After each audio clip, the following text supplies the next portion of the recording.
Stephan Mitchell Adams was a 26-year-old from Tahlequah, Oklahoma.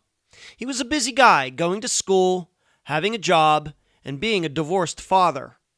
On December 13th, 2004, Stephan had just gotten out of morning classes when he encountered an as-yet-unidentified person who needed a ride to a nearby town. He was never seen again. I'm Ed Denzel, and this is Unfound.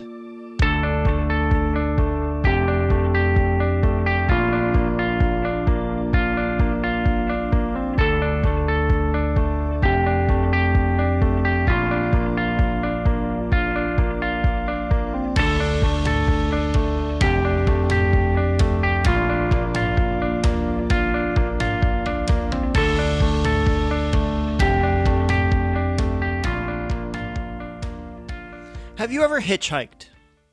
I've never done it, and I'm guessing most of you haven't either. But our lack of experience in this area is a fairly new cultural phenomenon. My father, who is 82, has several stories of hitchhiking from Apollo, Pennsylvania, to Slippery Rock University when he was a student there in the mid-1950s. My brother Brian, who is 67, has several stories of thumbing for rides in the early 1970s. But sometime between then and the 1980s, when I first learned to drive, my perception is hitchhiking went by the wayside. Maybe it's because cars became more affordable to more people. Maybe it's because of the increase in public transportation. Or it could be the public started figuring out that hitchhiking wasn't the safest way to travel. I mean, who knew who was going to pick you up? But you should know until the 1980s, hitchhiking, whether onto covered wagons in the 1800s or onto AMC Pacers in the 1970s, was a popular choice for most people. I bring this up because it seems in the case of Stephan Adams, he picked up someone after morning classes in Tahlequah, Oklahoma, and was driving this person toward Keys, Oklahoma, although nobody is sure that was the final destination. Then Stephan disappeared. And while a missing persons report was filed on Stephan's disappearance, none was filed on the hitchhiker. We still don't know who he or she is. But we are left with the important question. Did this lone traveler set up Stephan for a one-way trip? And now, summary of the case. This is brought to you by my friend Making Good site, charlieproject.org. The last few years before Stephan Adams disappeared were some of the busiest and turbulent of his life. He had decided to go back to college to get his degree to better himself and make a better life for his daughter. To pay for school, he got a job, so there wasn't a lot of time to study. But he managed. However, what was taking up most of his time was the continuing battle with his ex-wife over the custody of their daughter. Things had gotten nasty, to the point that there were trumped-up and unproven charges that Stephan had abused his daughter. At each step of the process, though, Stephan won in court, despite his ex-wife and her family's efforts. So, on December 13th, 2004, Stephan was looking forward to the Christmas break after finishing a couple finals at school. He completed them in the late morning, with the belief that Stephan would return to his apartment like he always did. However, at some point, Stephan encountered someone who needed a ride to a nearby town. The only reason the public knows this is due to Stephan's girlfriend calling him while Stephan was with this person in Stephan's truck. At no time did Stephan say who the person was. In fact, 14 years later, the public is not even sure if the person was a man or a woman. Unfortunately, the phone call was cut short due to bad reception, which is common in the area. Stephan was never heard from or seen again. His truck is also missing. Despite the case being unsolved, the following facts have pointed the public in a certain direction. Number 1. The sketch of a man who was hanging around outside Stephan's apartment before he disappeared. This man looks a lot like a couple of men in Stephan's ex-wife's family. Number 2. Public threats made by the ex-wife's father towards Stephan after Stephan was found not guilty in the abuse of his daughter. And number 3. A lack of concern shown by police for this case, possibly due to the ex-wife's mother working for the sheriff's office. Stephan's family suspects foul play. There have been no charges of any type filed in Stephan's disappearance. The interview for this episode is with Stephan's mother, Deanie Adams. Unfound News. For those of you who watch the live show on Wednesday nights, and for those of you who are interested in doing so, just a reminder that the show will be moving from Facebook to the Unfound YouTube channel the first Wednesday in January. This is an effort to make the show easier to find and thus accessible to more people, especially people who do not have a Facebook account. Next, due to the circumstances of the last 3 weeks, I haven't been able to continue the push to get to 150 Patreon supporters by the end of the year. That goal looks a little improbable at this point. But I would still like to expand Unfound's base of support on Patreon. Remember, it only takes $2 a month. Patreon.com/Unfound Podcast. Finally, please be looking for the December newsletter in the next couple days. Yep, I'm going to get it done despite all that is going on. Granted, I'm not sure how long it will be, but you'll receive it. I promise. Where you can find Unfound. Unfound supports accounts on Podomatic, iTunes, Stitcher, YouTube, Instagram, Twitter, and Facebook. Contribute to Unfound at patreon.com/Unfound Podcast and at PayPal, unfoundpodcast@gmail.com. That is also the podcast email address. The website, unfoundpodcast.com. The merchandise, the books at amazon.com in both ebook and print form. If you've bought one, please give it a nice review. Shirts at myshopify.com/unfoundpodcast and cards at makeplayingcards.com/sell/unfoundpodcast. And please mention Unfound at all true crime websites and forums. Thank you. I'm so fortunate to have on this episode of Unfound the mother of Stephan Adams, Deanie Adams. Deanie, welcome to Unfound. Thank you. Thank you. Glad to be here. And I'm happy you are here with me and the listeners as well. Let's start here, and I know maybe this may seem like a weird place to start, but your son's first name is, of course, his first name is Stephen, but I've seen it spelled, for example, on the Charlie Project run by my friend Megan Good. It's Stephan, but you have told me that his name is the traditional spelling, Steven. Do you even know how that got started, where it started spelling in the wrong way? Well, probably when he started kindergarten, and the teacher spelled it for him, or helped him, and we never told him any different. Mm-hmm. So when people maybe are writing about Stephan, if they want to get word out about his disappearance, should they spell it Steven? Is that what you'd prefer? Yes, I think so. Okay. Just wanted to get that straightened out, because I know that I've had a couple conversations with some listeners already about your son's case, and the spelling of his first name seems to be something that is a little up in the air. So I just wanted to straighten that out. Okay. Thank you. Okay. Well, let's talk a little bit about Stephan. First of all, how many children do you have, and where did he fall into the line of them? I have 3 boys. Stephan was the youngest. Mm-hmm. Chris been my oldest. Okay, and any daughters? No daughters? No daughters. No daughters. Okay. Let's talk about Stephan. Just what was he into? His hobbies and interests as a young kid, and maybe elementary school into junior high school. What were his hobbies and interests? Sports or video games or what? Well, he was an avid fisherman. He loved fishing. Did he? Yes, he spent second grade dreaming about fishing and flunked. So the teacher held him back, and he said, I guess if I hadn't been dreaming about fishing, I might have passed. He was dreaming about fishing, and so like bass fishing and stuff. He was dreaming. Yes. If he wasn't fishing, he was dreaming about fishing. I'm sorry. He was dreaming about fishing. Okay. All right. And how did he do in school when he wasn't dreaming about fishing? He did very well. He was a very good student. He was made good grades after that, mostly A's and B's.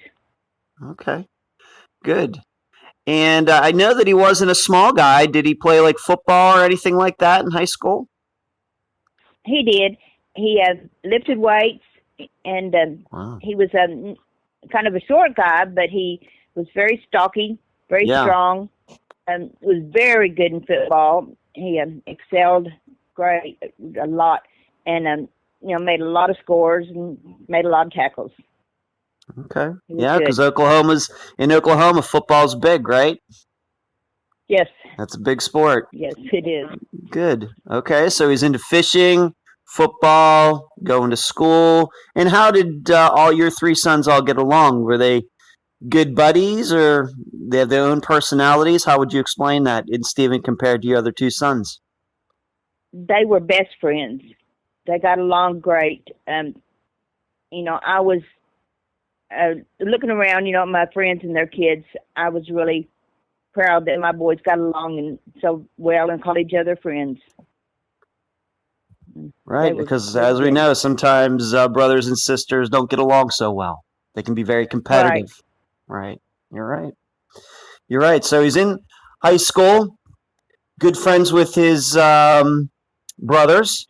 And did he have a lot of friends? Any particular friends that maybe carried on through him after he got out of school? Maybe some that have maybe kept in contact with you after he disappeared?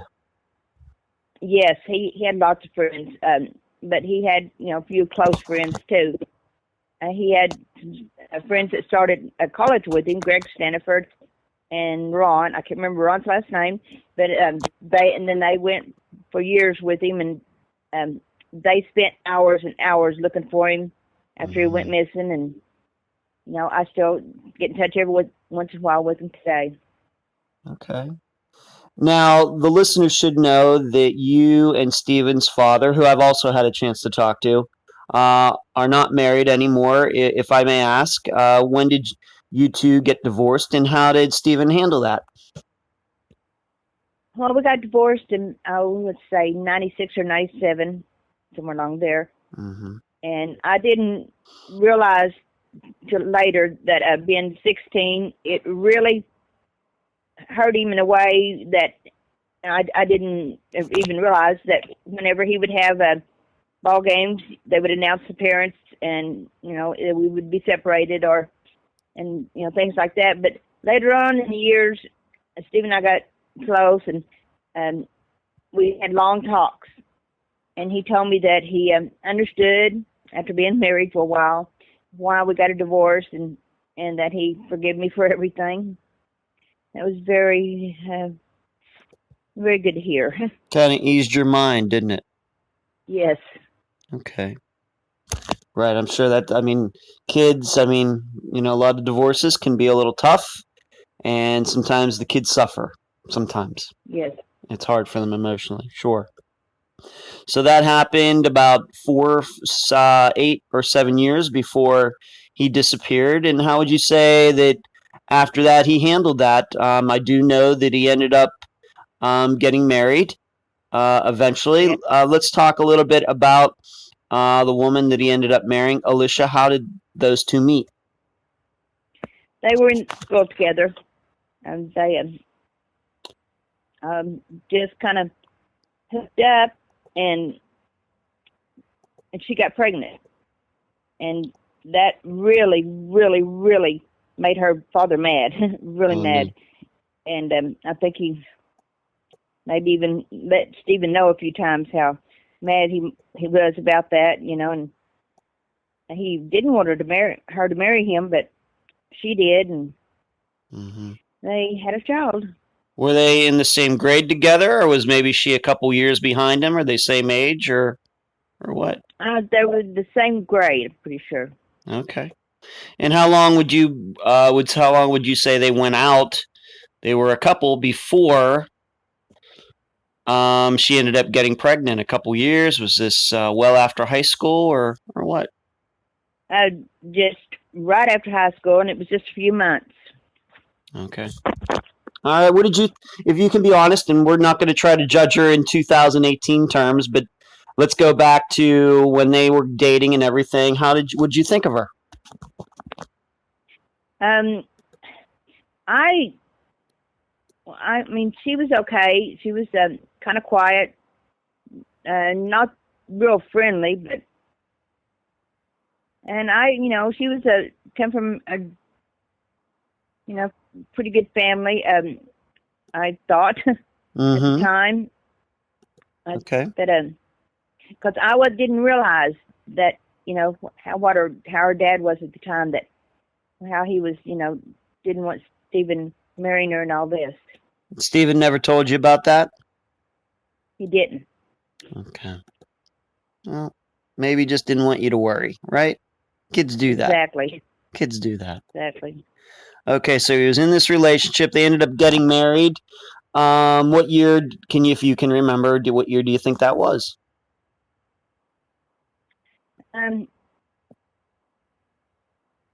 98, about 2000.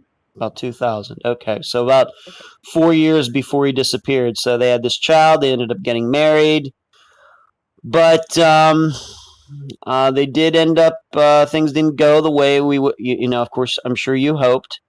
And they got divorced. You got divorced in 96, 97, and they got divorced a few years later. What do you think brought that on in retrospect? You mentioned, of course, maybe her family wasn't too thrilled with Stephen. Was that part of it, or was it something else? Well, actually, I think she started stepping out on him. I see. And I think so. I talked to my son about this, and son and his wife about this here a while back. Bradley, my middle son, his wife was the same grade with Stephen, and she said, I guess that Alicia, really didn't want to be married, but, she's been been married, pregnant, thought she should be married. Yeah. But they just didn't really click, Right. And they got divorced, and this divorce, it was not an easy divorce, was it? I'm sorry? It wasn't an easy divorce. And so in this divorce, there were some custody issues fighting over their daughter, Cheyenne. Yes. Yes.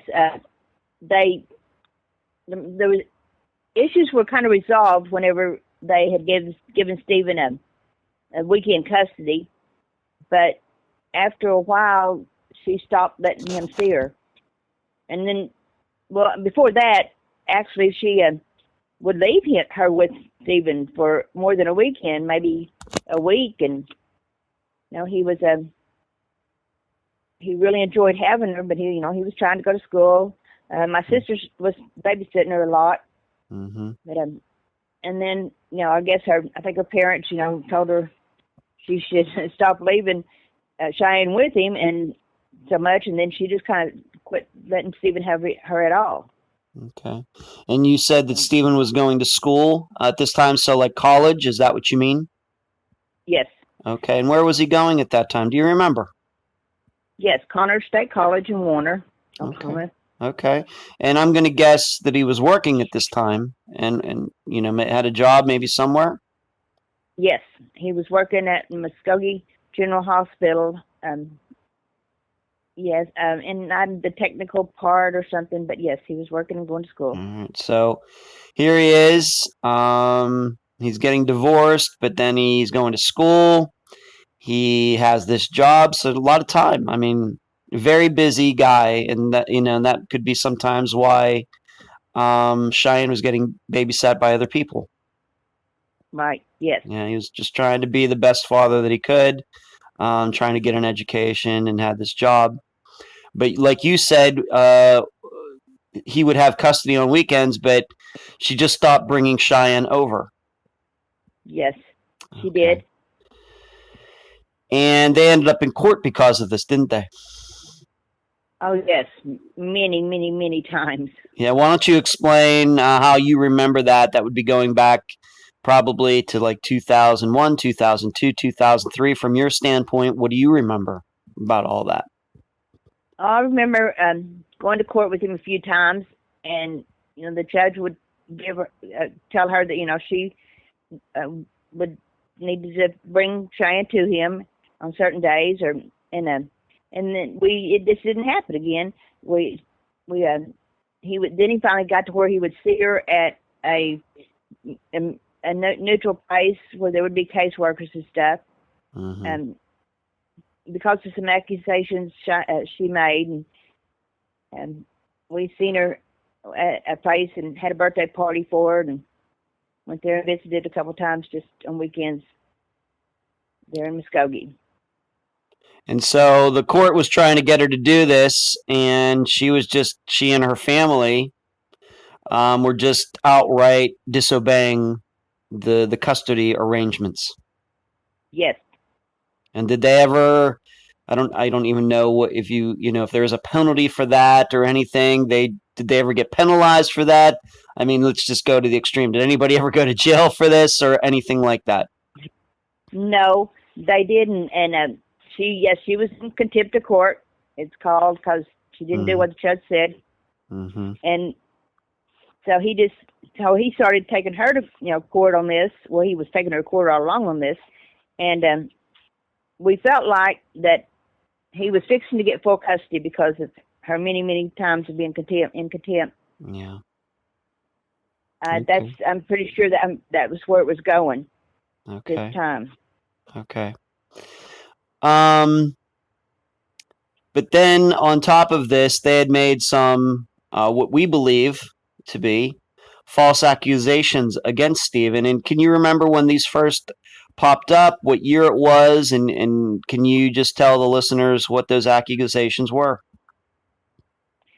This is probably in 2001, and yes, I was working at a friend's tea room, and I heard that I had a friend come in and tell me, or maybe called, I'm not sure, that they had arrested Stephen because she had filed charges against him for molestation. Oh my! And they had arrested him at his work on a weekend where he had to spend the whole weekend in jail, or on a Friday. Oh, they had to spend the whole weekend in jail, and he lost his job over it. But, yes, he was charged. Wow. And so they had to go to court. Stephen had to defend himself against these charges? Yes, we had to get him a different lawyer that would be, I guess, a criminal lawyer at that time. Yeah. And, yes, he had spent a lot of time and money defending himself over that. And where was he living? Was he living by himself at that time, or was he living with you? What was he doing? He was living with his cousin, Adam Warren. Okay. And so I'm guessing that you were talking to Stephen quite a bit during this time. And I mean, what was he saying? I mean, he had to just be devastated by all of this. He was. I mean, this was the furthest thing from his mind, or any of us at the time. Because, and then, oh, well, it was just outrageous. It was unbelievable. I bet. And I just want the listeners to know, what was the result of all of this? Could anybody offer any proof that Stephen had done anything to his daughter Cheyenne? Anything? No. There was I guess caseworker, or no, maybe a child psychiatrist had asked some questions, and that she said she believed as what Cheyenne was saying was just not true. I mean, what they had told, I'm sure they had told Cheyenne to say, because they had no evidence, no proof, no physical, no mental evidence, that this had happened. And it must have been, I mean, these years, and we'll say once again, this is like 2000. If he was arrested in 2001, maybe, was there even a trial or anything? I mean, how far did it get? Well, yes, there was. It lasted about 3 months, maybe 4, because they always put things off. Sure. Whenever they, the courts can do that. And then he was acquitted, finally. Wow, I bet that must have been a pretty good day. I mean, was there a jury, or was it just a judge, or how did that all go down as you remember it? Just a judge, and there was a lady brought to testify that had made up some stuff. She had wrote out some stuff, and and give it to him. And then when she got on the stand, the judge asked her what she had said, and she couldn't remember or repeat anything that she had wrote. So he kind of caught her in contempt of court, and then I think she got fired over it. I think she's supposed to be working for the police department or the county department. Who is this? Who is this? She? Who is this? You're saying she? I don't know. I can't remember her name. I'm terrible with names. Okay, so this was not Alicia. This was not Alicia. This was not like her mother. This was somebody who allegedly saw something and then wouldn't recount it during the trial. She wouldn't remember it. Right. Wow. Right. Okay. And I think she was actually asked to write something by the county sheriff Tim Brown and his partner Jan, and her last name's Ray. But yeah, she couldn't repeat anything. Okay. All right. So he is acquitted on all of these charges, and in talking to your ex-husband Carl, who is Stephen's father, he even told me that that the family at some point tried to get a doctor to forge something, Yes. a trumped up kind of charge at one time. Yes. So I get the feeling, and we know how bad divorce proceedings could get and custody issues can get. This sounds like is about as bad as it can get. But it seems like maybe 2002, 2003, after all this was over, Stephen was still back to trying to get, full custody of Cheyenne. How would you explain all of that after he was acquitted of those charges? Oh yes, he was in full force trying to get custody. Like I said, he never stopped for a moment, and because her mother had done these things, he really wanted to get her full custody. Mm-hmm. He wanted her, all the time. Right. He wanted Cheyenne all the time. And as you look back at it now, do you think this was something that was motivated by Alicia herself, or do you think that there were people behind the scenes who were goading her on, trying to push her to do this? How do you look at it? Oh, yes. It was her mother and dad. Her mother worked at the federal building. I'm not sure just how, but she was in the federal building. Of course, all the government officers are kind of together. She was kind of over the police department that was behind all this. The couple that was making the arrest on weekends and being there at court with him and all. I mean, against him and all that. They at one point had even brought a motorcycle gang in. They didn't say anything, but it was I guess BACA, Bikers Against Child. Mm-hmm. Or something. I've never heard of that, but okay. They brought these bikers in, and they were they trying? I mean, it sounds like it's a good group, but were they trying to intimidate Stephen or something? Yes.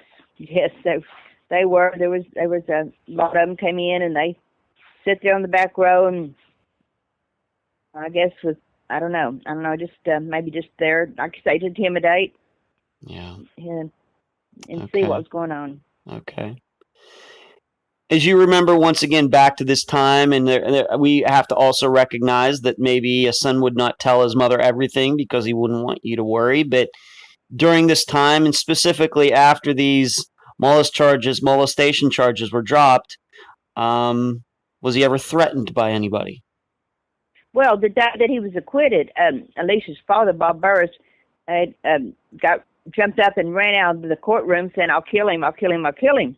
Well, I jumped up and went out behind him with my other granddaughter and, just kind of pretended we had to go to the bathroom or something, but I was being nosy. And his lawyer was outside talking to him, telling him to calm down. He was going to go to jail and things like that. And yes, and I truly believe in my heart that that's the day that he decided that what he was going to do.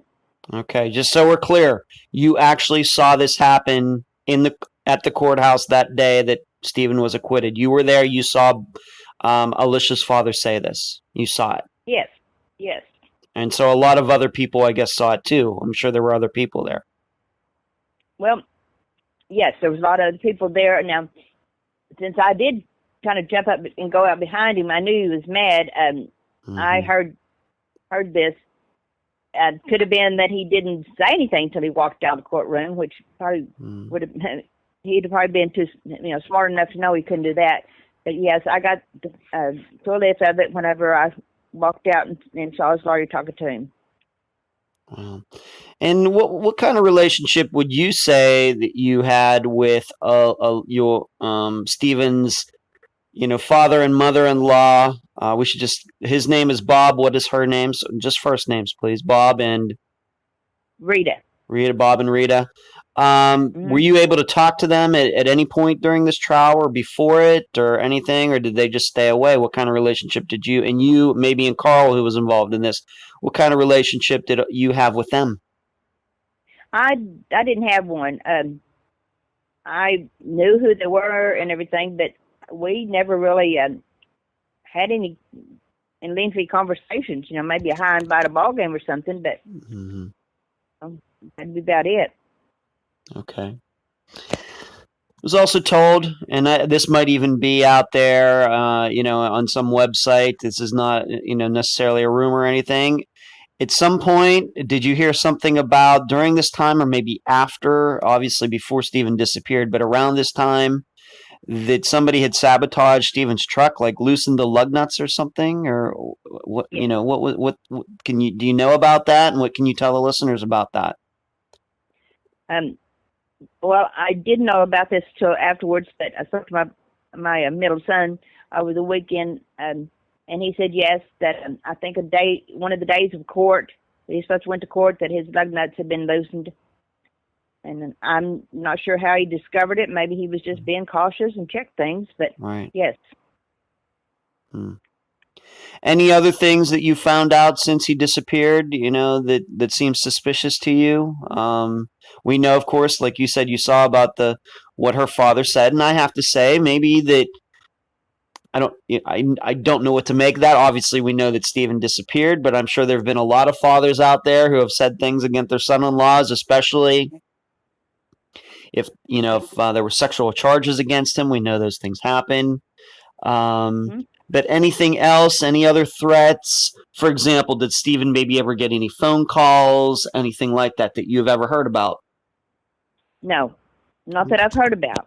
Okay. No. Well, we can only talk about what we've heard and seen. Maybe there were, and he just didn't tell you about them. We just don't know.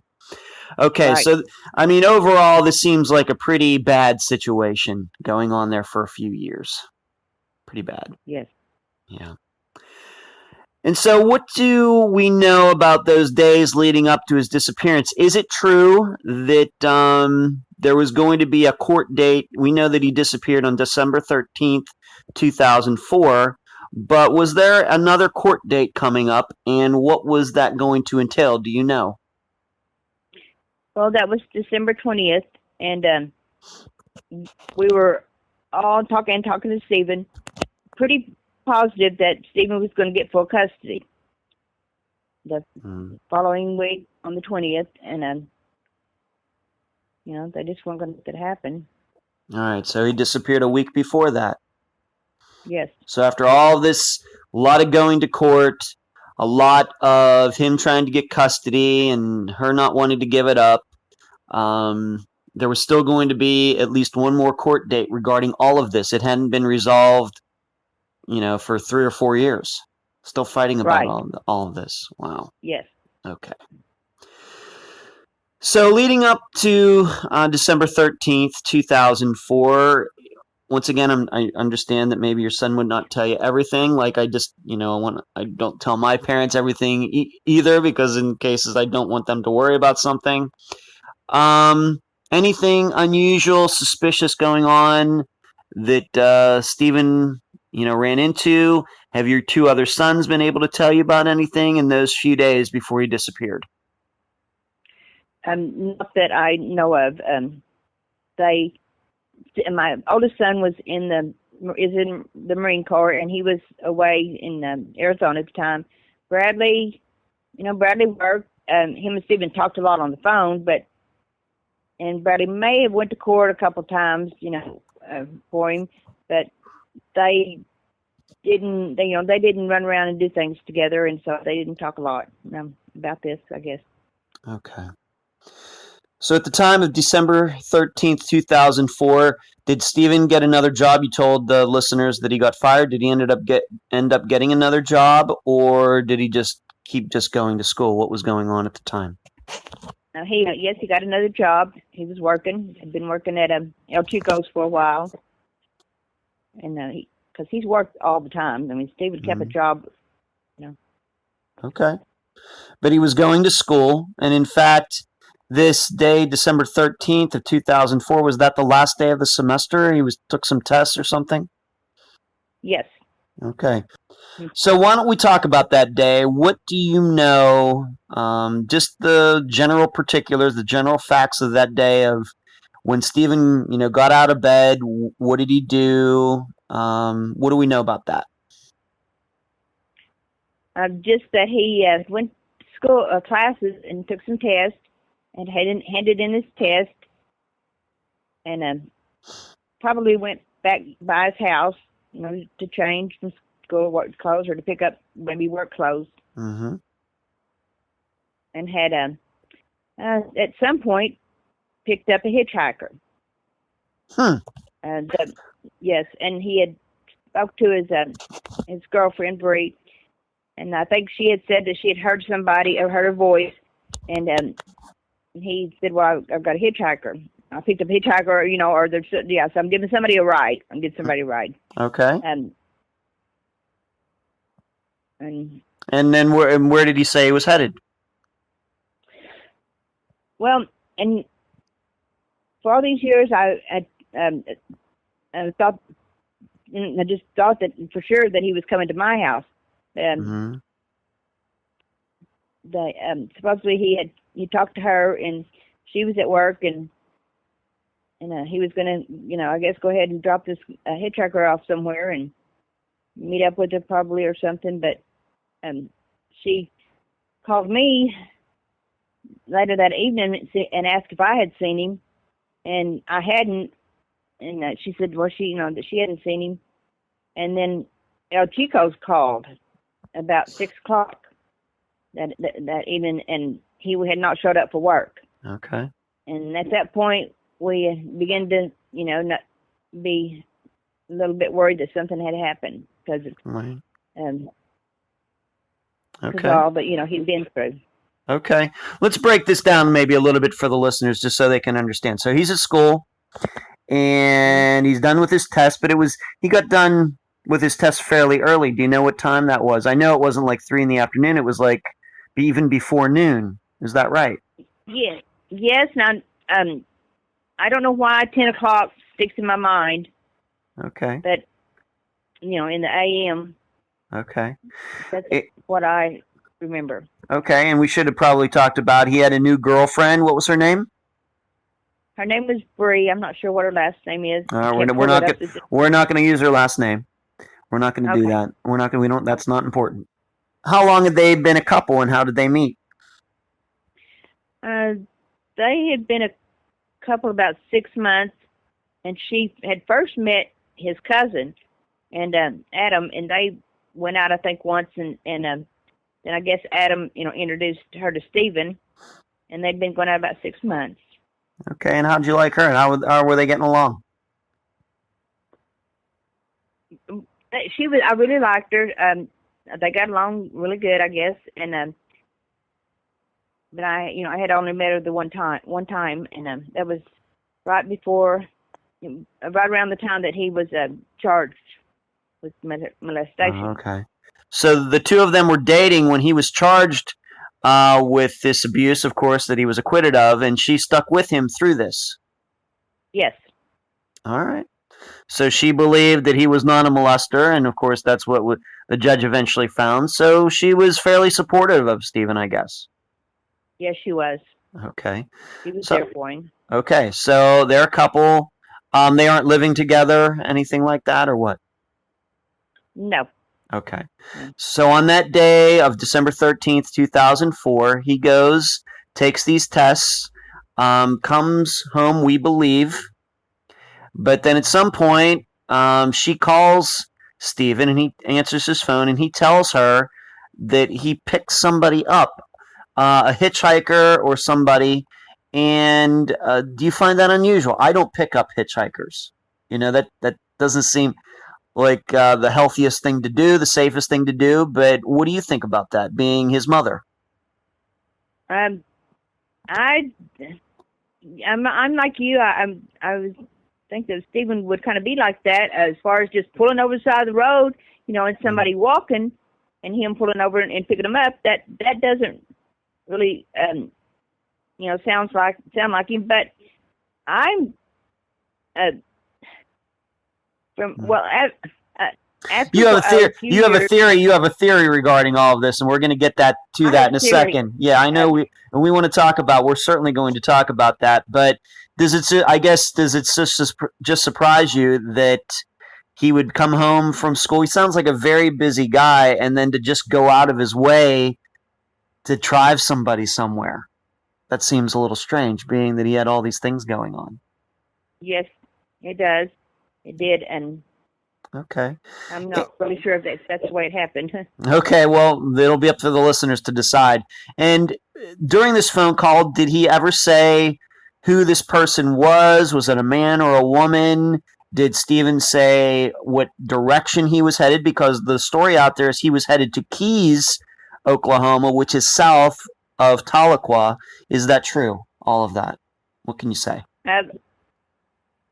Whenever he didn't show up for work, there were his friends and his cousin just assumed that he was heading south and he was going to come down and go fishing. Down around Weber's Falls on the river. Mm-hmm.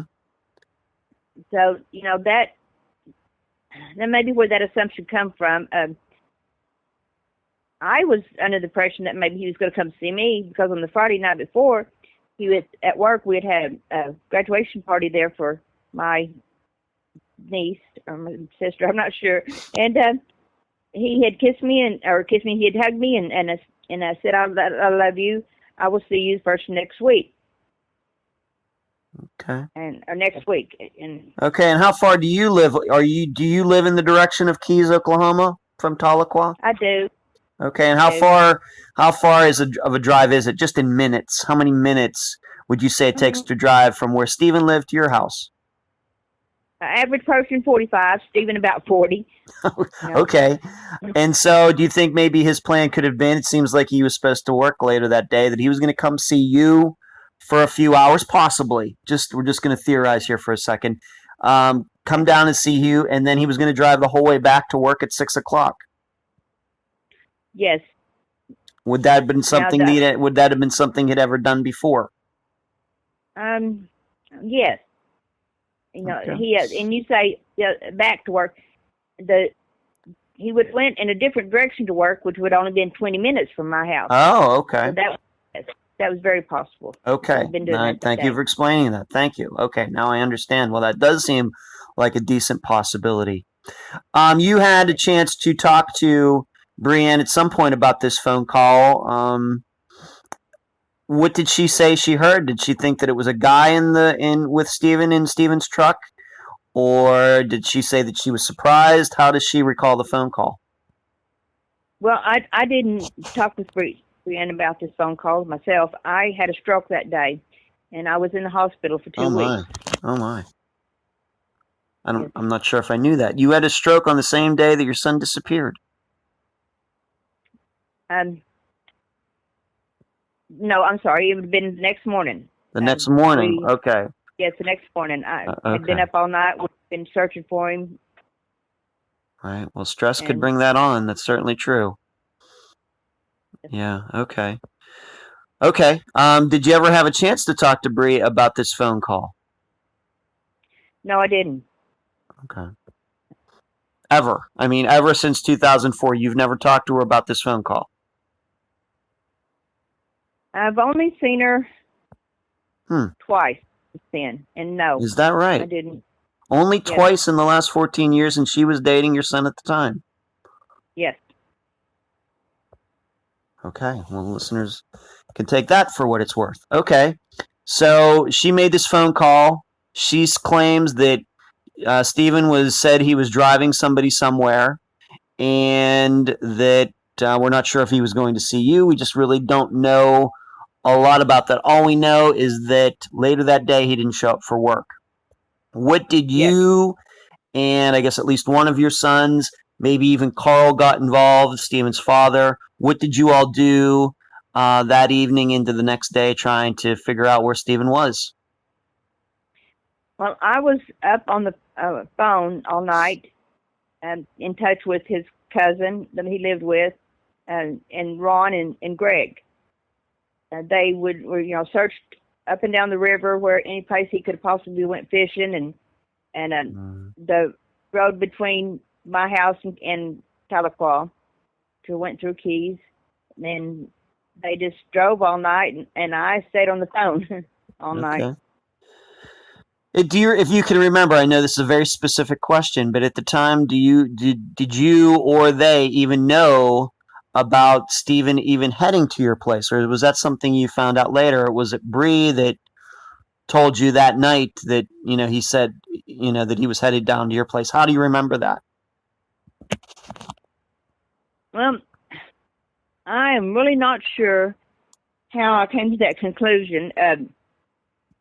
I just know that the week before on a Friday night he had said he would see me next week, Right. And so I'm just kind of assuming.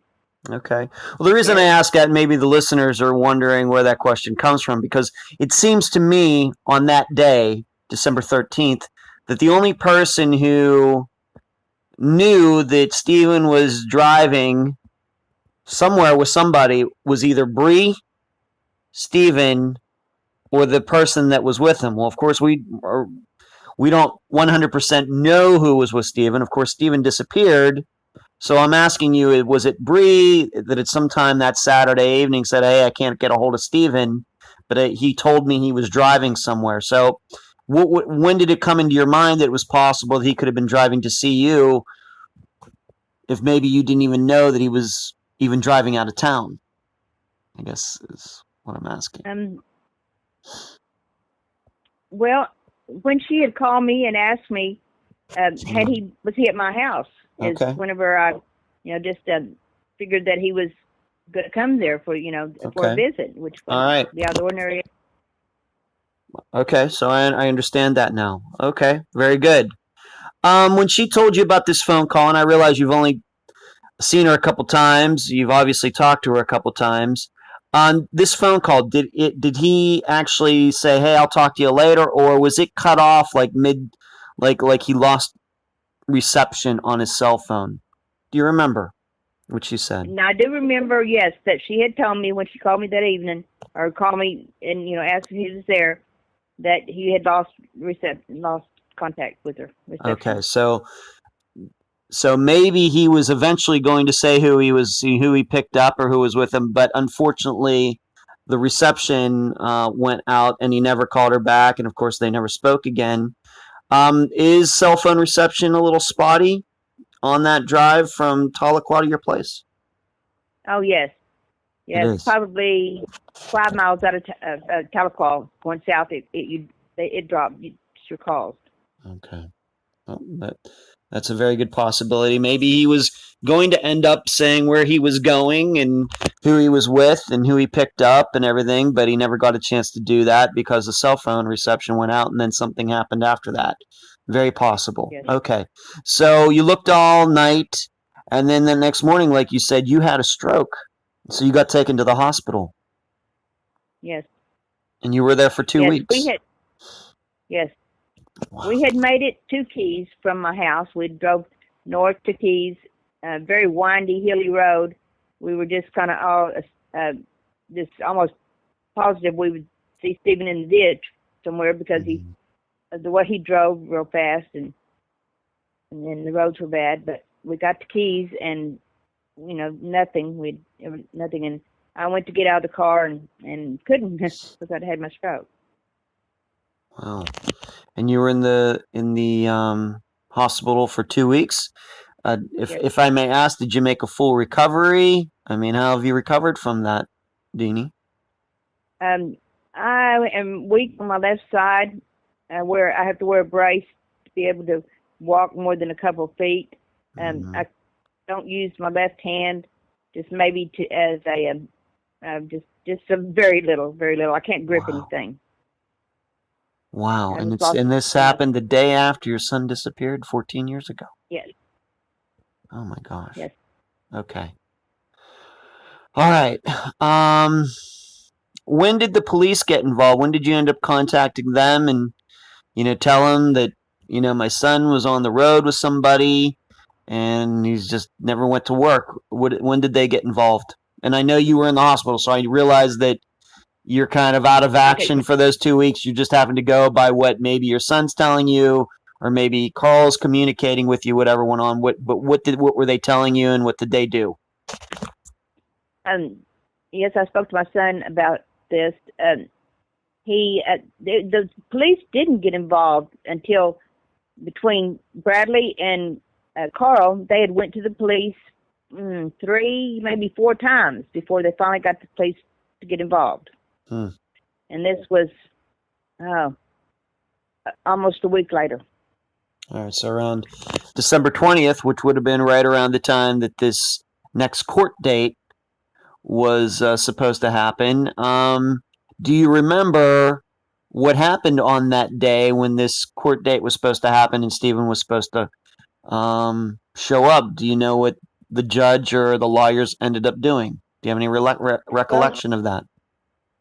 Yes, my son Bradley went that day, and he got weekend custody, I guess. No, every 2 weeks for the weekend custody of Cheyenne, and that didn't last for very long, but No. that's what the judge told her to do. So what you're saying is that the court proceeding still happened even though Stephen wasn't there. Yes. It did. Okay. But we should know that not only Stephen is missing, his truck is missing. The cops finally get involved, and they didn't find out much. Do you know of any of the time? Did they ever contact Alicia's family, the ex-wife's family? Did anybody ever call anybody in your family? Of course, you're in the hospital, but maybe your other son, maybe Carl, maybe someone else close to you asking, hey, where's Stephen? Why didn't you show up for court? Anything like that. Did her family ever, or she herself, ever seem concerned about Stephen going missing? No, they didn't call and ask, no. Nothing. I'm sure whenever they went to court and Bradley was there, I'm sure they knew that something happened, but I feel like they knew already that something had happened. Okay. Do you know if the police went and talked to them? Eventually, yes, and Bob was given a polygraph test, or all of them was given a polygraph test, and they all flunked it, asking if they knew anything about it. You know that for a fact. How do you know that, Deanie? I was told this by. Okay. If I can ask, you don't have to use the person's name, but who told you this? Carl. Your ex-husband, Stephen's father, who I've talked to. Okay. Any idea how he found out? He had got in touch with the DA eventually, and got them involved, and he was talking to the DA in Muskogee County at the time, all the time. Okay. And they kept him informed of everything that was happening.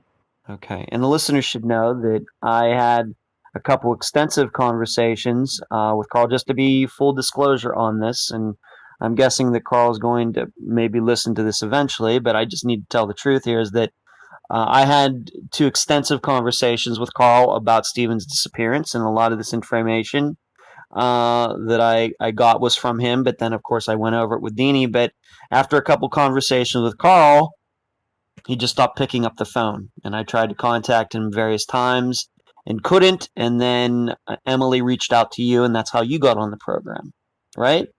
That's how this all happened. So I'm not sure if something's going on in Carl's life. It's none of my business, but I wanted to cover this case So I felt it important, that we get you on here, to represent Stephen.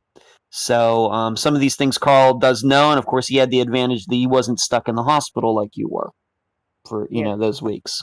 Okay. So the police are searching. They're searching for Stephen's truck. He disappeared. The truck disappeared. We don't know who was in the vehicle with him. In fact, the only way we even know that he was driving out of town was this call that Bree made to him. I'm not casting any suspicion on her, but that's the only reason we even know about it. If she hadn't called him, who knows what would think. At that point, you're in the hospital, you're out of action. Of course, you're worried about your son, but also your own health. Did you have any theories yourself as to what could have happened to your son? I did, but the 2 weeks that I was in hospital, just want to say that I was unconscious. They kept me unconscious because I had a bleed, and they had to keep me unconscious to watch the bleed. And every once in a while, I remember waking up, and I would ask, that it said down, even that's all I would ask. But so. Well, after those 2 weeks, and you were conscious, and maybe eating again, and they weren't. Maybe even you got to go home at some point soon after that. Did your son, or maybe you got to talk to Carl? Did they offer up any theories as to what they thought happened? Just an opinion. Well, I think at this point that the theory was that that they had taken, they had done something to him. All right. So who is they? The Burses. Okay, so Alicia's family. Mm-hmm. Because of this contentious custody battle that they'd been in for 3 years, we know that you saw it yourself. Bob threatened your son. Yes. With taking of his life. I'm going to kill that guy. You saw that yourself. Other people saw that at the courthouse after Stephen was acquitted. So I think that's a reasonable theory at the time. I know we don't want to point any fingers, but if somebody in public's going to say something like that, then we're going to take it seriously. So, okay. Let's move on so the police are looking around and they're not finding anything. Allegedly, there was some polygraph tests taken that some people didn't pass. I don't know what to think about that. I hear a lot about polygraph test results, and I don't know whether to believe them or not.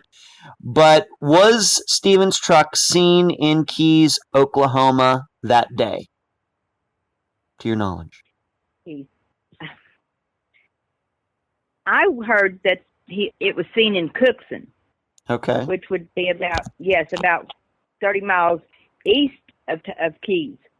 But that just does not seem feasible at all. I mean, why would he let somebody drive him 40 miles out of the way, and him not get suspicious and at that point Stephen would have been surely know that something was fixing to happen, and he would have fought tooth and nail. He would have wrecked the truck, run off in a ditch, anything besides let somebody he was suspected that might harm him, drive him around that distance. Okay. I think that's a very good point, and that truck is missing to this day. There are several pictures out about Stephen's truck, but the problem, I guess, maybe with it is that the truck isn't very unique. It didn't have any distinguishing markings on it, or anything like that. It could have been just like any other truck out there. There's many trucks that look exactly like his. So it's like trying to track down a white cargo van. Well, there's thousands, if not millions, of them. So it's hard to look for a vehicle like that, a particular one, when you're looking for one. So we're not sure if it was seen. We just don't know. There were rumors that it was, but it could have been somebody else's truck. Now, this is something that, of course, got started with Carl, but you added a lot of insight to this particular point in Stephen's case. There was an alleged sighting of Stephen in Keys, but at a store. Why don't you tell the listeners about that? Well, again, the sighting Stephen been in the store was Cookson, and that he had came in and got a soda and went back out. Again, I don't see that being, very true at all. Okay, And but there's a particular reason that you don't find, not because it couldn't be that Stephen was there. It was the person who saw him. Why don't you? This is interesting. The person that saw him was Rita's brother's sister-in-law. I'm just saying that I feel and truly feel in my heart that her brother maybe was involved personally in doing this. And Rita's brother's name is Spencer. Yes. And we're not using last names here. So Rita's brother's name is Spencer, and so it would have been one of his relatives by marriage who allegedly saw Stephen. Yes. Yes. Well, that's a heck of a coincidence, Deanie. It sure is. It definitely is. All right. So, and I want to just say again for the listeners, because my perception, you should know, Deanie, and I think I told you this, my perception is that Stephen's disappearance is fairly well known. I've known about Stephen's disappearance for a decade. Just me, because I'm into this stuff well before I ever started on Unfound. And I've always read about this sighting of Stephen somewhere in Keys and Cookson, wherever it was, that he was at the store, and somebody said, he was nervous and everything, but it wasn't. And so I said, well, maybe he was down there just as a your regular person.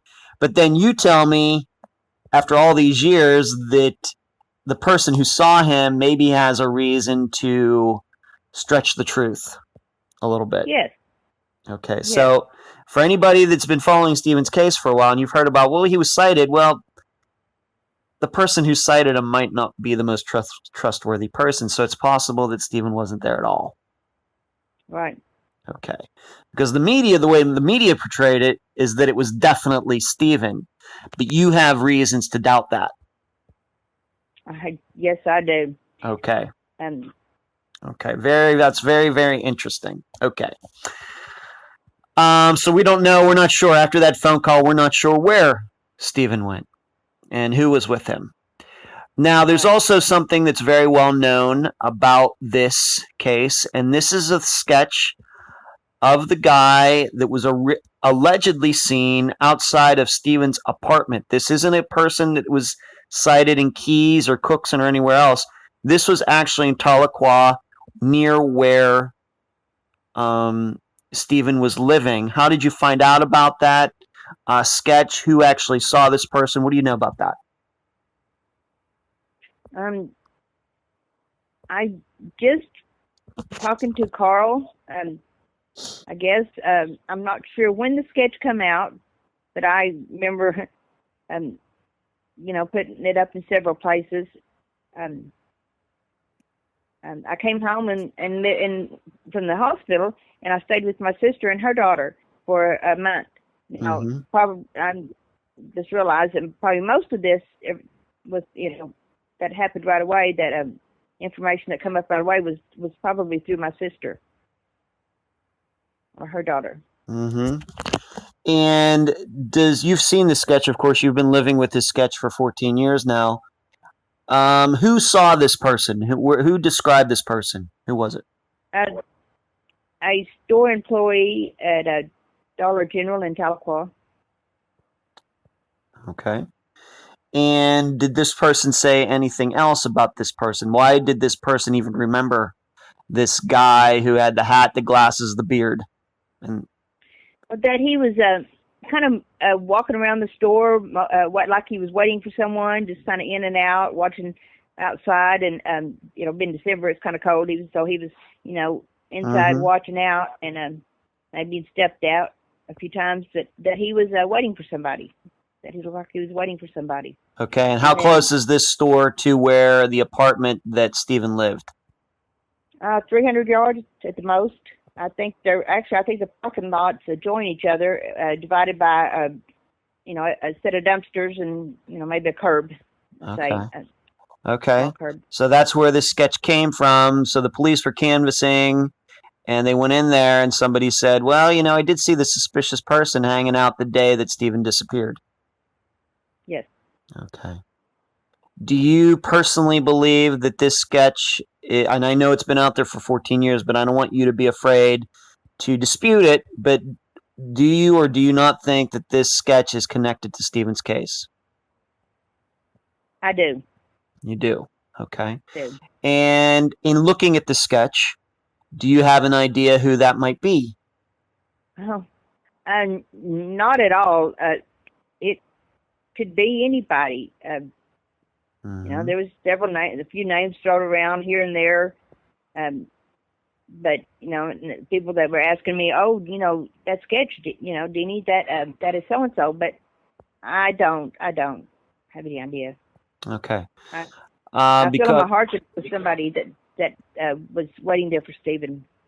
In a prior conversation between me and you had given me the idea that you have an idea, and we'll get into this a little deeper later, of who you think that guy might be by the name James. Is that true?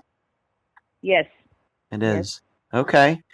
And would he, to your knowledge, I don't know how close you know him, and maybe you haven't talked to him in a long time, but do you have any reason that he might have been around that area? Do you even know where he lives now or anything like that?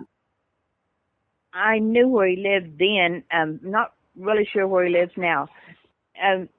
Yes, he was a friend of Rita's brother Spencer. They, okay, were known each other for a long time. Okay, that's interesting. So James, who you knew just from around, and Spencer, of course, who you knew because he was your son's mother-in-law's brother at one time, extended family. Maybe you ran into him a couple times at some family gatherings back when things were a lot better. You knew that James and Spencer knew each other, and it's kind of weird that you think that it might have been James who was hanging out in this dollar store right next to where Stephen lived. Yes. Okay. Okay, we'll just leave that there for now. So you do have an idea, but it should be known that there are a couple other people who could be connected to this case that kind of look kind of the same. There's something else that was kind of weird about this case is Stephen's books. Were they returned to the school after he disappeared? Yes. Later on, maybe right before Christmas, my sister had cleaned out Stephen and her son Adam's apartment. Adam went ahead and moved out. They lived there because they together. That's the way they could afford it. But now Stephen wasn't there, and she had packed up all of Stephen's things, and I eventually, when I got a little well enough to do it, I started going through them, and I found his school books. And Ben, I don't like to waste things, and things go to waste. I'll return them to the school, just to see if they could use them. And I did that. Okay. And and this is the listeners just need to hang on to this for a moment. We're going somewhere with this. When you returned them, of course, Stephen has disappeared. Maybe even people at the school know that he's disappeared. Do you have to show ID? What is the process of returning books like that? I did. I talked to him about Stephen's disappearance because, of course, they knew about it and was, concerned themselves and very apologetic. And yes, I had to show my ID and let them know who I was and everything. And that was the process. Okay. Now, because there is a rumor out there that somebody or a couple people at some point other than you returned some of Stephen's books as well. In fact, the books that might have been in his truck the day he disappeared. Do you know anything about that, or do you think that's just a rumor? I don't. I really couldn't say. I believed it, but then I wonder why they didn't bring up the fact that I had returned some books, or the fact that why didn't they get those people's names? They got my name, so it looks like the school would have the people's names that supposed to return the books also, Mhm. and been able to give that to the OSBI or a private investigator that we had at the time. But the school did not have those names, to your knowledge? Right, no, Okay. to my knowledge. So, what I'm going to say here is it possible that a rumor just got out there? Well, the books were returned after he disappeared. Obviously, somebody must have found his truck and, somebody returned those books, and maybe it's somebody with, that's involved in the case, maybe just trying to get a couple bucks back or however that works. But there is the possibility that it was just you were the one who returned the books later. Yes. Because you were over at Stephen's place, saw them, and wanted to return them like a good citizen should. Mm-hmm. Okay. Yes. So we have the book situation maybe sorted out a little bit. Not sure what to make of that. But what we can be assured of is that you did return some of Stephen's books at the time. Do you happen to remember how many books?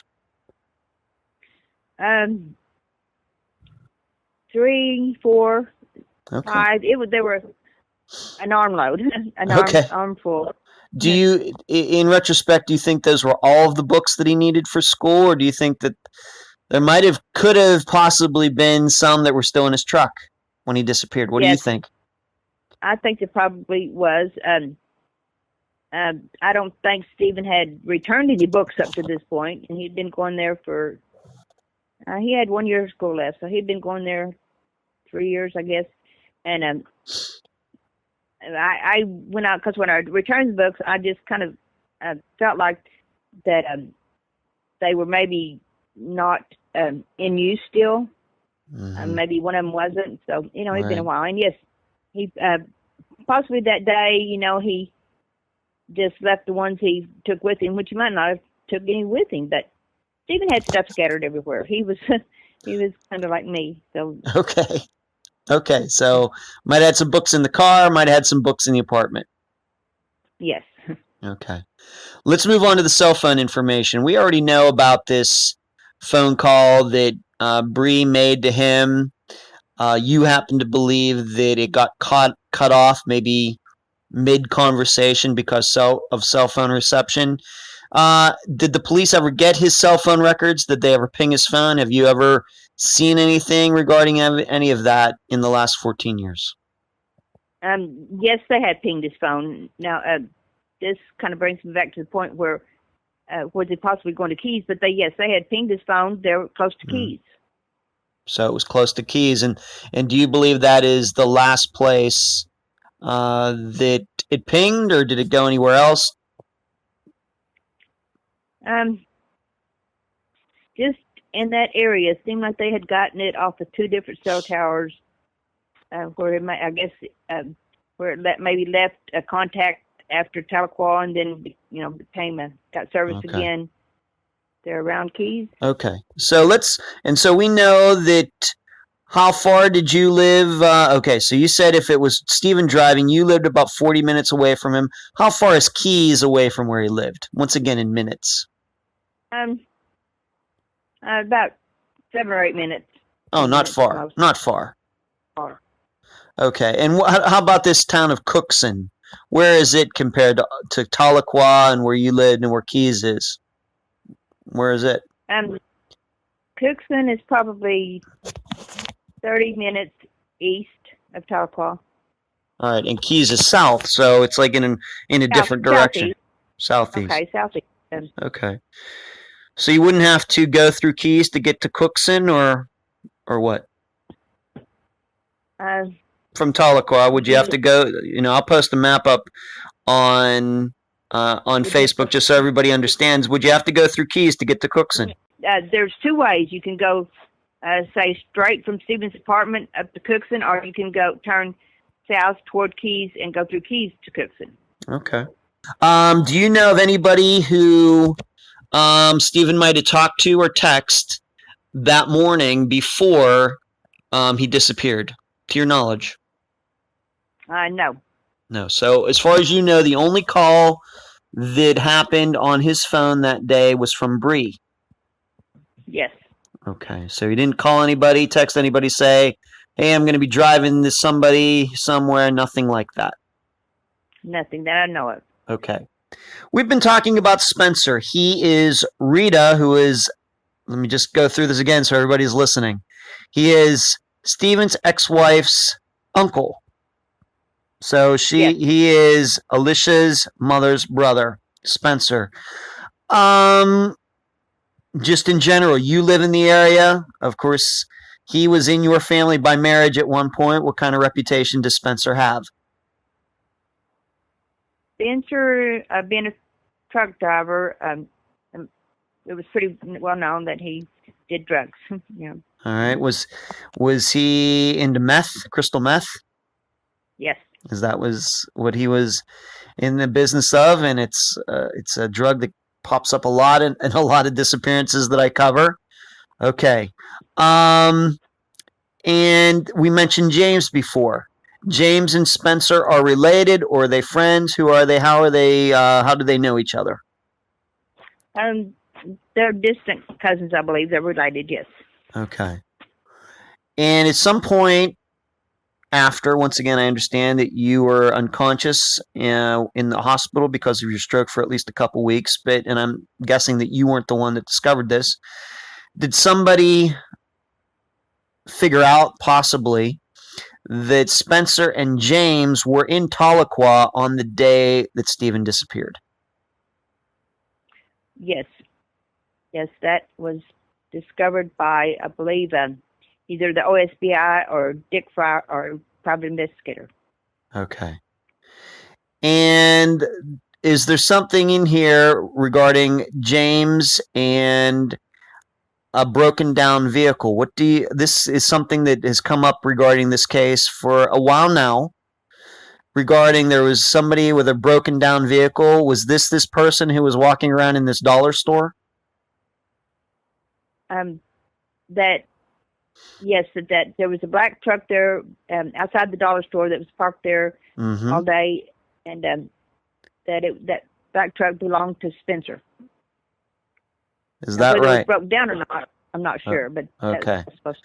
So Spencer has this black, I think it was a Ford Ranger truck.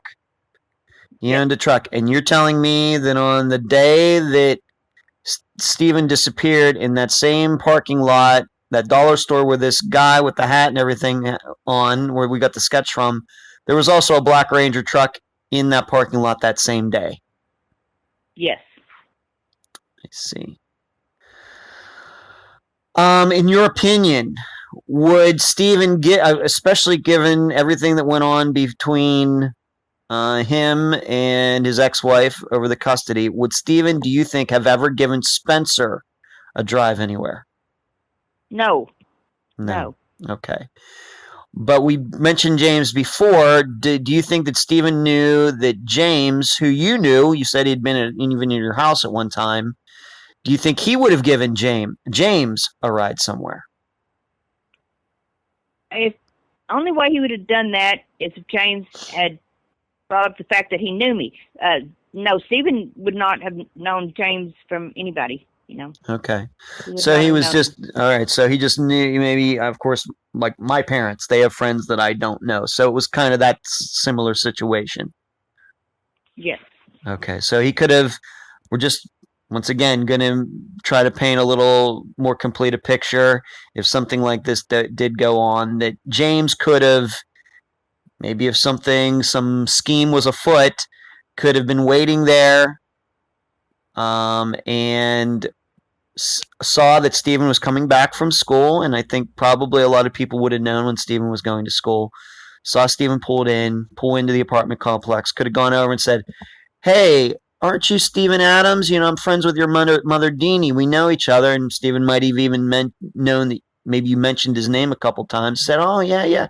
I need a ride somewhere." Is that possible? Would Stephen have gone along with something like that? Yes, he would have. Okay. Very interesting. Okay. So once again, I think that, my impression is that we were kind of straightening some of these things out, because I have to tell you, once again, knowing about this case for a long time, I always thought that the sketch of this guy had been in Keys or somewhere else, where you're telling me this sketch actually comes from this guy being sighted in Tahlequah. Yes. Okay. See, I've been confused about that. Okay. That's interesting. And so let's move on to this. Were some of Carl's, your ex-husband's, cattle killed at some point during all of this? And this is something that he told me had never happened before, hasn't happened since. Do you know anything about that? Yes.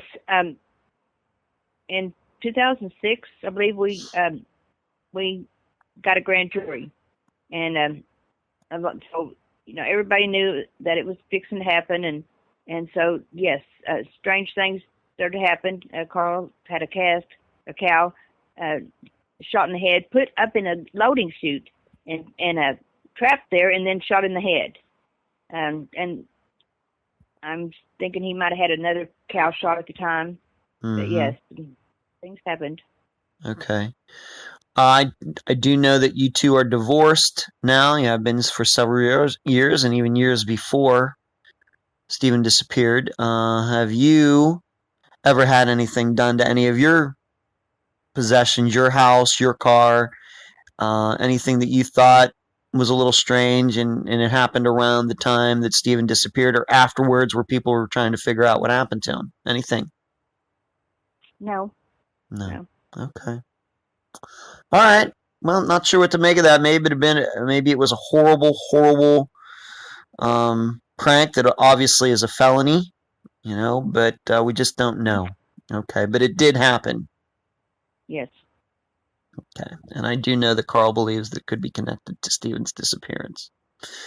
Yes. The FBI. You talked about OSBI. You talked about the local police. At any point, has the FBI been involved with this case? With FBI? Yeah. No, they haven't. No. All right. And you had mentioned a private investigator. When did you hire this person? Did this person do a decent job? Did he or she turn up anything? What was your experience like? Carl hired a Dick Fry. Probably within the month, I guess. Maybe a month or so. Mm-hmm.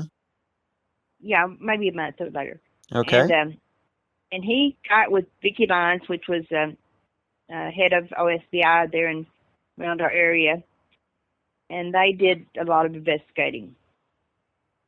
But a lot of this information has been lost. It was there was Dick Fry was reporting to Carl about things at the time. Carl was paying him lots of money, and then whenever they dropped out of the picture, they quit investigating.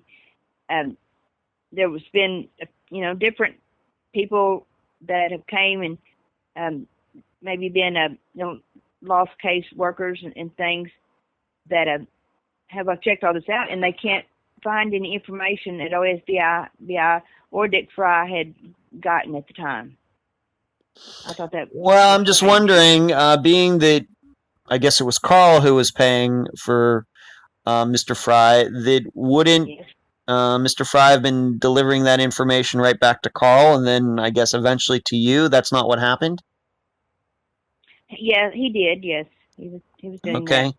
Well, then how could that? If you're telling me that, I just have to ask: how could the information got lost? Do you think that? Maybe not. I did not so much Dick Fry's information, but the OSBI information. Oh, okay. All right. And was it Mr. Fry that figured out this Dollar General sketch? Was that he the one that did that? Or was that the OSBI or the police that went in there and asked? How did that even happen? Yeah, do you remember? I believe the OSBI had talked to that someone around there, talked to them, and a woman in their employee had given them the description, and they made the sketch. All right, and that sketch has been out there for several years now. And frankly, do you think that sketch could pass for that guy that you knew as James? Yes. Yes, it could. Okay. And the local police, when was the last time that you have ever talked to them, or they called you, or do you know if they keep in touch with Carl, or maybe your son? I've probably been the last one to talk to them. They're the DA there in Tahlequah. I speak to him. My cousin is his secretary, and I talk to her quite a bit. And if I have anything I want to, get checked out, they'll check it out. And I've probably talked to him within the last 2 years. Mm-hmm. Okay. About it. Okay. But there haven't been any new leads in Stephen's case, at least to your knowledge. These things can change at any time. And just as an example, listeners know, just within the last week, a case that I covered this past summer, Zoe Campos from Lubbock, Texas, they now have a person in custody for her murder, and they believe that they found her body in the backyard of a house where this guy used to live. And that was a case. It's only about 5 years old, but it was quiet for a while, and then all of a sudden something happened. So in Stevens, it's kind of the same thing, but it's been quiet for a while, hasn't it? Yes, it has. Okay. And then Cheyenne, of course, she was just a little girl when this all happened. How old is she now? Oh, she turned 18, and I'm not sure, September or December of last year. So she would either be turning 19 in December, or she would be 19 in September. I don't know why this is so unclear to me, the date. I have 5 granddaughters and 1 grandson. How we forget when we get old. But it also doesn't help that you haven't seen her in a long time, have you? Exactly. All right, so if she's 18 or 19, I'm guessing maybe either she's in her senior year or she graduated this past year. So if she had any things that were going on in high school or anything, you weren't invited to any of them, if she was like in the chorus or drama club or something, you never got to see any of that. And this is Stephen's daughter. Right. Okay. Is that, now we know that she's an adult. Do you think that she knows who her father is? That her father is Stephan Adams? Oh gosh, that is a question of a big question in my life. I'm pretty sure she was never told about her dad. Never knew her real dad. Her mother got married again when she was about 3. And that's he's probably all she knows. Knows the dad or anything. Okay. I've posted her picture and Stephen's picture on social media, and I've tried to friend her and I've tried to message her, but I'm blocked. It's like she don't even know who I am. I'm trying to message. Right. Well, maybe the good thing is that she's an adult now. Now, legally, she can't drink yet, but she can vote. Right. If she wanted to go serve in the military, she could do that. She's her own person now. And, just have to hope that she's hopefully out from under the control of, her mother and anybody else. And that I'm not saying that to say that they had anything to do with this. Maybe they did, maybe they didn't. But she's going to be her own person now, and maybe she'll reach out to you. Those things do happen. So I'm hopeful. I'm certainly hopeful. That's true. These are questions I just have to ask you. Is there any other theory, any other reason that you think that Stephen could have gone missing? Was he, obviously he had been accused of sexual molestation. Of course, he'd been acquitted. But that can take a heavy toll on somebody, even if they're acquitted, even if they are completely innocent, would never even think about doing anything like that. Is it possible that maybe the pressure got to him? Is it possible maybe, something else, somebody else, jumped him? Have you entertained all sorts of ideas over the years? You ever thought that maybe Stephen just ran off, drove off? No, that I've never entertained that thought. And as far as anybody else having anything against him, not at all. Could maybe a rebel out there, took his own action? I don't know, but I think in that case there would have been, they wouldn't have went to the extent of him disappearing, and then his truck disappearing, Mm-hmm. and Okay. then nothing. No body, no truck. Nothing been Right. found. I mean, Right. I do want to ask you the question. Of course, this is not on the interview outline, but it's something that just occurred to me. You told me that Stephen was living in an apartment with a roommate at the time. Is that right? yes, Okay. yes. You don't have to say that. I'm going to guess it's a guy. You don't have to use his full name, but who is this person? It was his cousin Adam, Okay, his cousin my Adam. sister's son. Oh, your Yes. sister's son. And Yes. I'm not trying to. I'm just trying to learn a little bit more about that day. Would he have not have been home when Stephen got home from school? Do you remember what his story was for that day? I'm not accusing him of anything. I'm just trying to understand their living situation. I'm pretty sure Adam was going to school too, and he had a job also. But him been home? No, he wasn't home, and I don't think that was found unusual. I don't think that was Okay. unusual at all. And maybe you've had I'm going to guess, being that he's your sister's son, maybe have had a chance to talk to him over the years. Did it even look like Stephen even came back into the apartment that day? Do you know? If you don't know that, if that's never come up, I don't know. I mean, I've talked to Adam 100,000 times. yeah. I don't know that I remember asking him that question. Okay, well, maybe next time you talk to him, you can ask him. That would be interesting to know that, if Stephen came out of school, and if he did drive back to his apartment, if somebody got to him before he got to the apartment, or maybe he was in his apartment, person went up, I think that might be something interesting to know, just kind of narrow the timeline at least even a little bit more.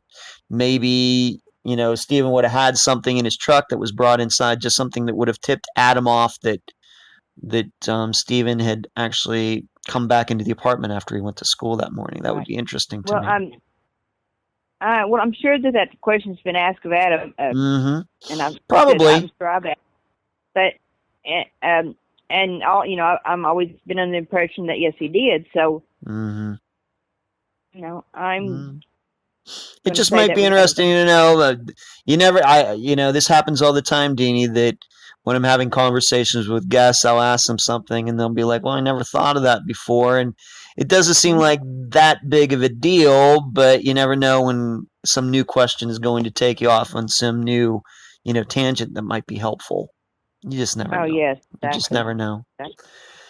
So it's been almost, it's going to be coming up on, not to be morbid, it's coming up on 14 years here in another month or so. I know that your one son is with you. I know he's in the background for this phone call. How have Stephen's brothers handled this over the last 14 years? Chris was in the service at the time, and it took him a little while to get a leave and to be able to come home. It's been very disturbing for him that this happened, and him especially being away, and couldn't immediately be here. Mm-hmm. It took a toll on him. It's been very, very heavy on his heart. Bradley, of course, too. Like I said, my boys were our best friends. They were close. They were very close. Loved each other so much. And yes, it is taking a toll on them. Yeah. As it has all of us. And then there's you. I mean, when this happened, the next morning, like you said, you had this stroke. You couldn't even take part in doing any searches or calling anybody in. And I'm sure at the time, you felt like you couldn't help out as much as you wanted to. Yes. And then of course, you had to come home. Maybe there was some rehabilitation and everything, but, what has this been like for you? Oh, there's still times that I miss him so much that I just I can't hardly handle it. It's unbelievable.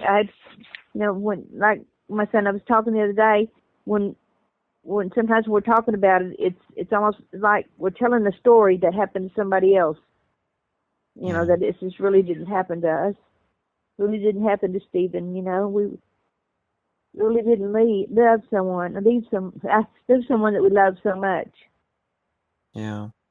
And was so dear to our heart, and I don't know. Yeah. Okay. Just a whole. Yeah, I know that what most of my guests end up telling me, and I would never put myself in their shoes. I don't know how you feel. I don't know how any of my guests feel who have lost somebody, but they tell me that the not knowing is the worst part of it. That what do you think? What's your opinion on that topic? I don't know. I mean, obviously by this time we know that Stephen was murdered. Yeah. We know that. We know we lost him. We know he's never coming back. Thankfully, I just want to say I know in my heart that he was a Christian, but and then not knowing, not knowing, or the fact that knowing that nobody hasn't been held accountable, and that right. Cheyenne could still be believing that, as she said when she was one day at my house when she was visiting, that her dad just left her and didn't love her and just left her and went and got another family. That part hurts so bad.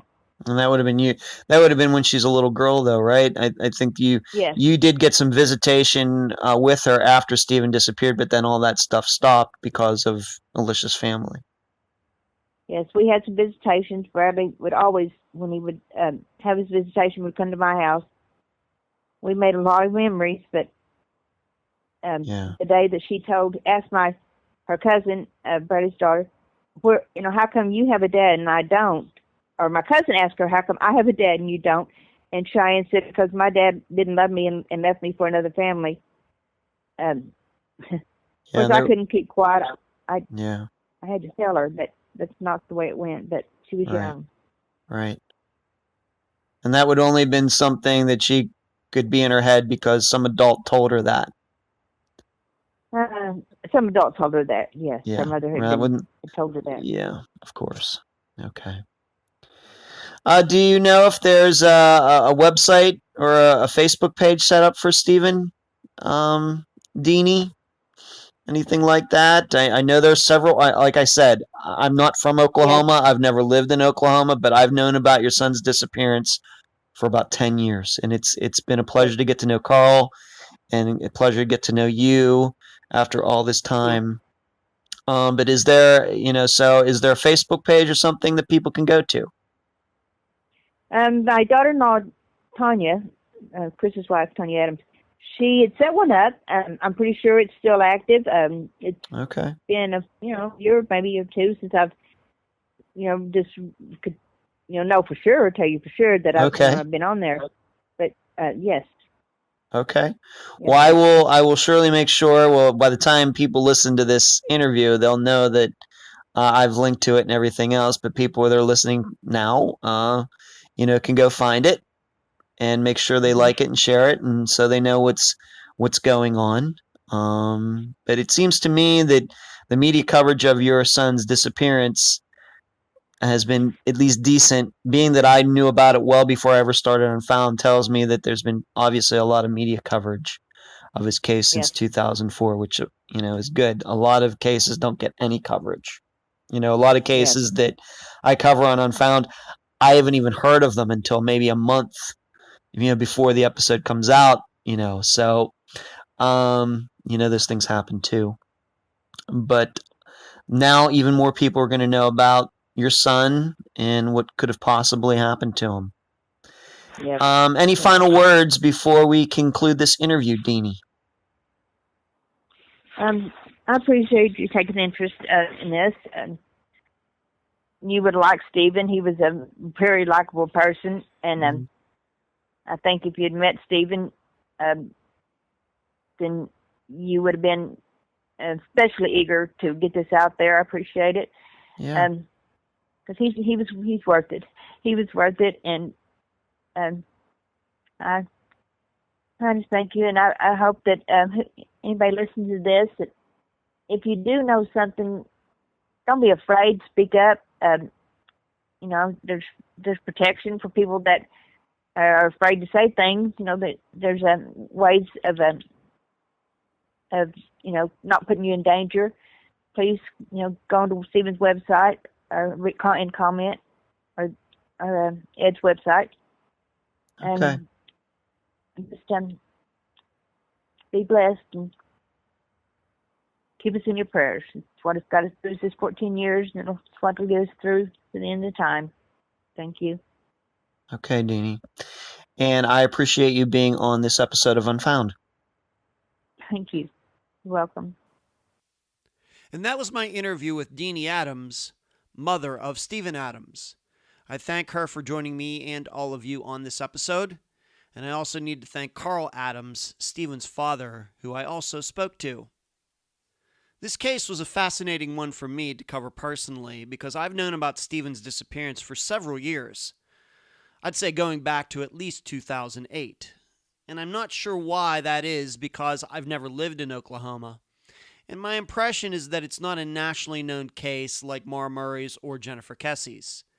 Still, I've known about the sketch of the mysterious man and the child custody issues and the alleged sighting of Stephen at that store, etc., for a long time now. So it was interesting to finally dig in and find out more about these facts and everything else regarding Stephen's disappearance. That the ex-wife's family could be involved in Stephen's disappearance is hard to ignore. They had motive, at least in their mind. They had opportunity, they knew where Stephen would be, and they seemed like the type of people who would do something like this. I also believe Stephen didn't exactly appreciate how much his ex-wife's family hated him. I'm reminded of the murder of Dan Markell in Tallahassee, Florida in 2014 as an example. And I also think about the disappearance of Jeff Nichols, a case we covered on Unfound in early 2017. And truthfully, I don't have a viable alternative theory that satisfies the facts in this case.